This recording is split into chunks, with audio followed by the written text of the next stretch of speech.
Welcome back to the channel. This week's video is the continuation video of the Tesla Model 3 with rear end structural repairs. This is a quick recap of the first video where all the structural damage was cut off and the vehicle was test fit. If you haven't seen part 1, I highly recommend you watch it. The link is in the upper right hand corner along with a subscribe button so you don't miss new episodes every Friday. We will start by disassembling the rear bumper cover and all 5 bumper retainers.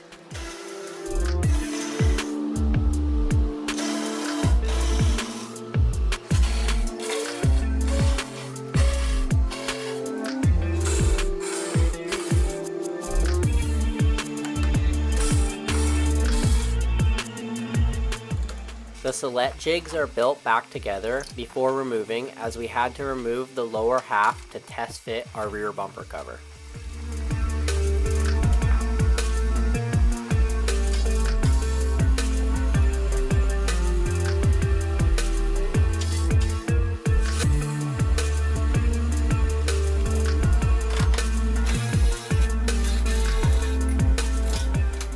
The M panel, floor, and the 3 rail pieces are now removed.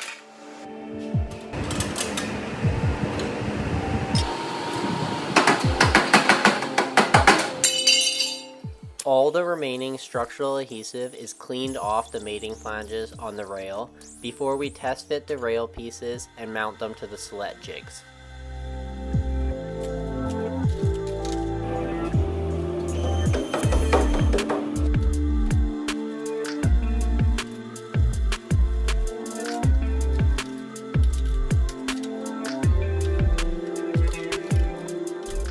With the rail pieces test fitted on the select jigs, we can now start drilling all our rivet holes for the rail brackets. The rail brackets will be rivet bonded using 6.5 structural rivets with structural adhesive.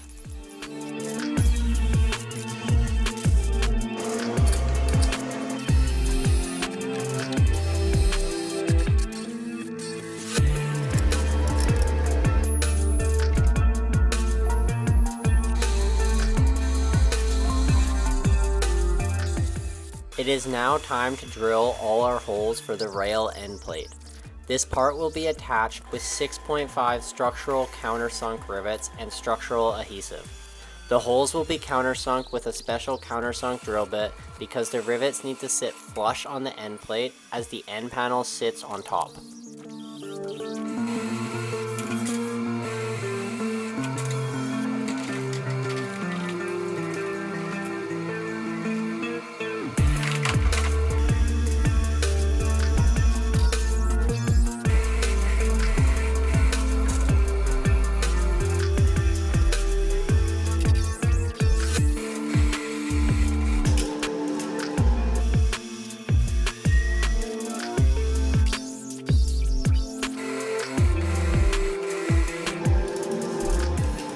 All our rivet holes are now drilled for the rail pieces.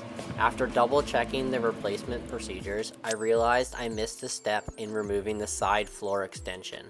This piece needs to be removed to allow access for the rivet gun for the rail pieces. All the spot welds are grinded down using a belt sander.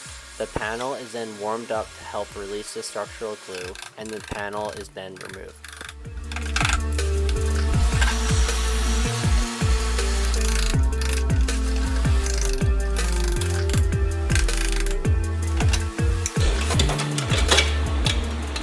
We will now remove all the rail pieces and start prepping them for structural glue.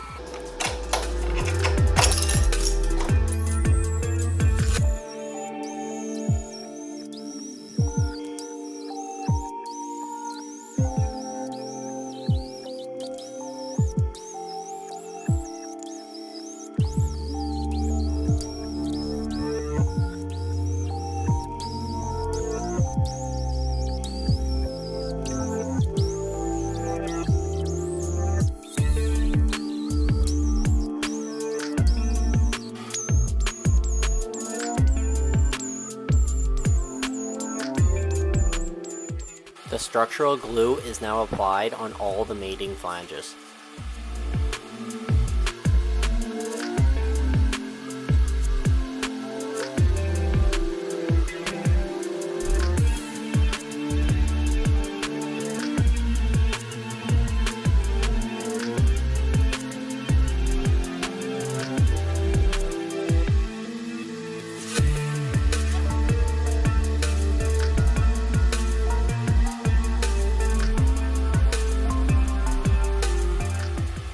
With all the structural glue applied, it is time to start fitting our rail end plate and brackets. All the rivets are installed in the drilled holes and the select fixture is installed.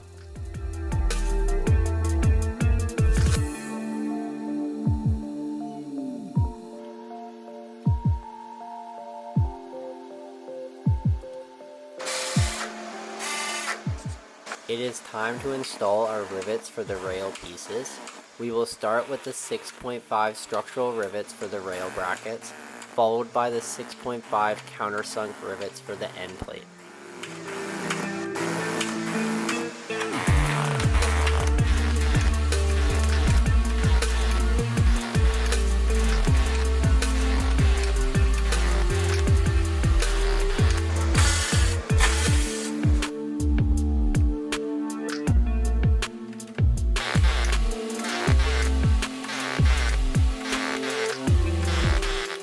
All the rail pieces are installed. The structural glue is left to dry for 24 hours, and the next day we start test fitting our floor. The rivet locations are mapped out using a paint pen, and we start drilling all our holes for our 6.5 structural rivets.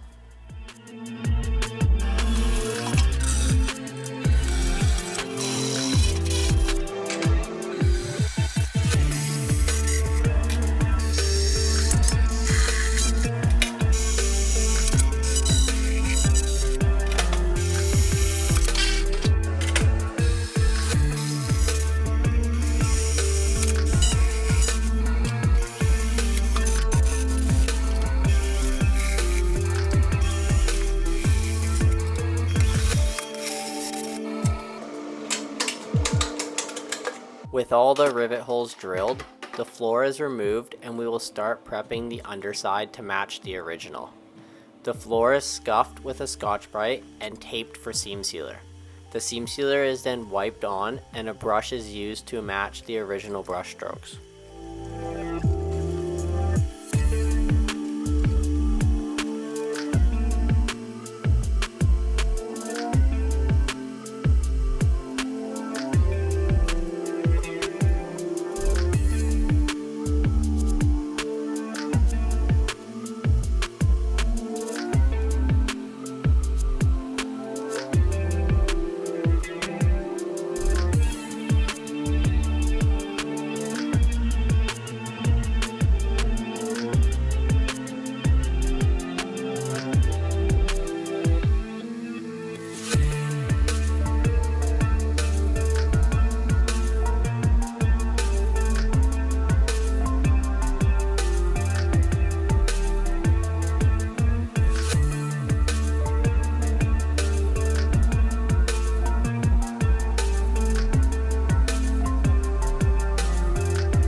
The floor is now ready to go to the paint department, so while that is happening we will start prepping our floor extension. The floor extension is clamped into place and all the 4.8 mil holes are drilled for the rivets.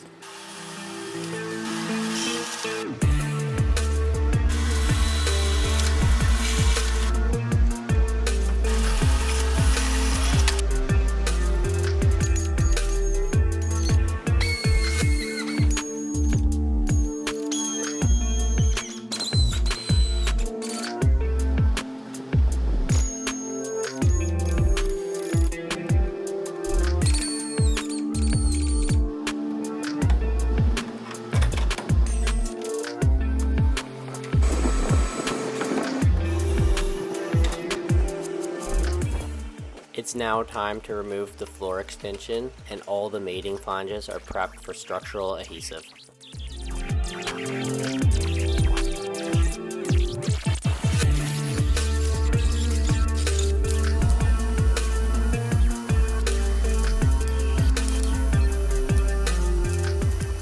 The structural adhesive is now applied and all 4.8 mil rivets attaching the floor extension to the body are installed.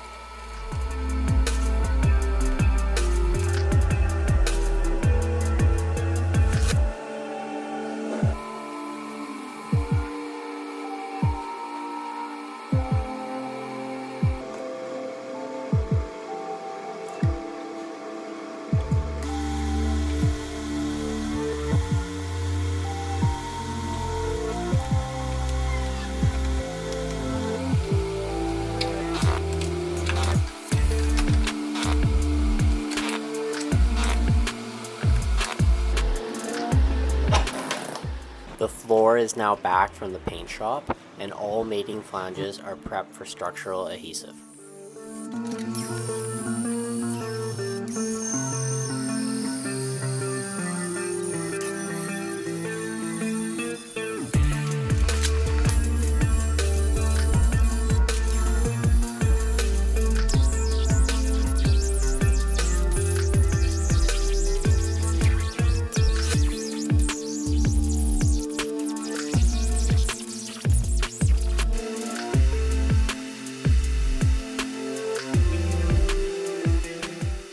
The structural glue is applied and the floor is dropped into place.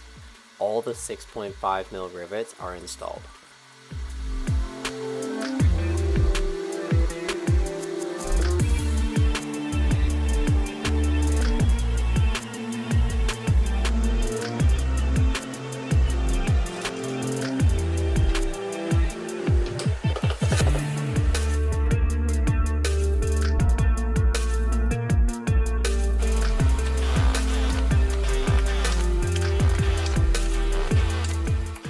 This week's video is now complete. Make sure to subscribe and stay tuned for next week when we finish the structural repairs.